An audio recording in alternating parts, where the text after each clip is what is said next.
A lot of politicians get elected off of the promise to revitalize America's heartland by rebooting the manufacturing industry, which has been in freefall for decades. President Donald Trump is no exception, and part of his grand strategy has been tariffs, including Section 232 tariffs aimed at making it more expensive to import certain products from abroad, including pharmaceuticals, copper, steel, and aluminum.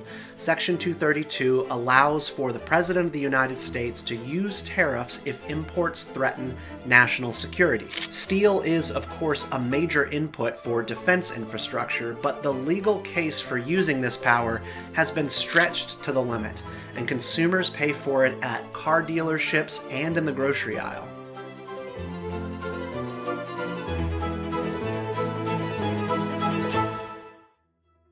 The White House's claim is that the steep 50% tariffs will bring manufacturing back to America, but that isn't happening. U.S. domestic steel production has barely ticked up, just 3% in 2025. Worse, the Tax Foundation estimates that 104,000 U.S. jobs have been lost in relation to the Section 232 tariffs on steel, aluminum, and copper. How is that possible, you ask?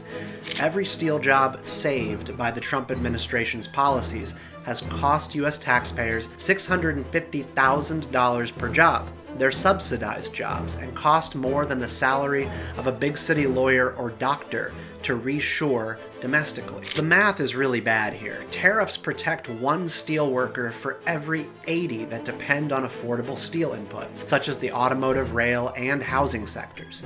On the consumer side, there's nothing that I want more than a jet ski. Well, Canadian jet ski manufacturer BRP Inc. has cut $353 million from its 2027 balance sheet projections due to tariffs. For me to buy or rent a Sea-Doo for the lake has gotten way more pricey going into the summer.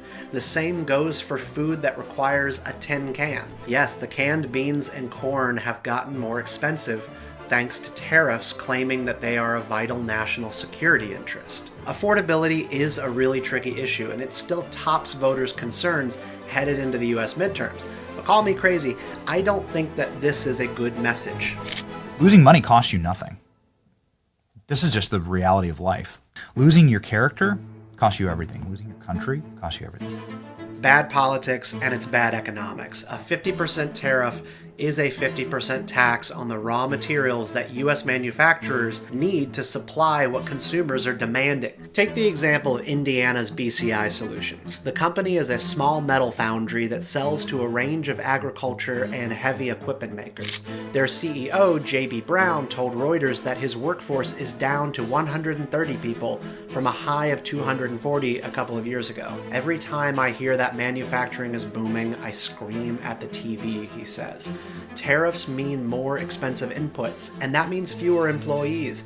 Good intentions do not override the economic laws of gravity. End of story. We have to put down the cudgel of tariffs, rescind all talk of Section 232 tariffs, and reduce the federal government's role in the economy. Consumers will be the first to feel the benefits, and when consumers are happier and paying less for basic goods, politicians will feel that too. I'm Steven. Thanks for watching the Consumer Manifesto by the Consumer Choice Center, and you can read more from me in my article on this over at the Daily Wire.